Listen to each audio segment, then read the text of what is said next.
do you know your good fats from your bad fats? Do you have any idea what an empty calorie is? Well, it seems not, because research suggests that over half of us don't know what empty calories are, that 30% of us don't know what good fats are, and a quarter of us have absolutely no idea what bad fats are. Now, those are not great statistics, because without realising, you could be choosing to cut out certain foods because they seem unhealthy, but actually they're really, really good for you. Look, I get it. For years, I found it so confusing. So let me give you a crash course to help you making better, healthier eating choices. Okay, so here's the lowdown. Good fats are also known as monounsaturated fats and polyunsaturated fats, and they are good for your heart, your cholesterol, and your overall health. Now, they can be found in things like salmon, for example, olive oil, avocado, and my favourites, which are seeds. So you've got sunflower seeds, hemp seeds, and pumpkin seeds. Now, bad fats are also known as saturated fats and trans fats, and according to the British Heart Society, they are bad because they increase your risk of disease and they also elevate your cholesterol. I'm talking, for example, of things like fried products and fast foods.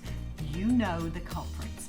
So it's actually all about the right balance between a high intake of the good fats and a low intake of the bad fats, both of which can be found in most foods at the same time. I know it gets confusing, so I hear you ask, how do I choose food with a healthier balance of good and bad fat? Well, do things like swap out margarine for olive oil.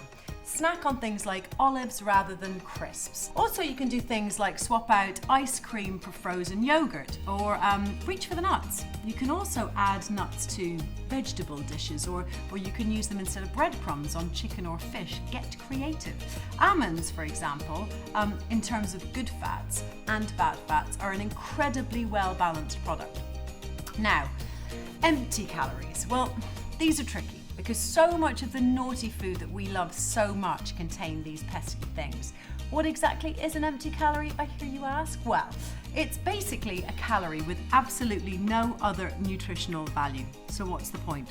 And of course you can find them in these: sweets and donuts and all of the naughty things. Look, I'm not saying that you should stop eating all of those altogether, but at least now you know how to get the right balance. Just be aware of the nutritional content of your food. So, that's the lowdown on fats. For more tips and recipes, visit www.9bar.com.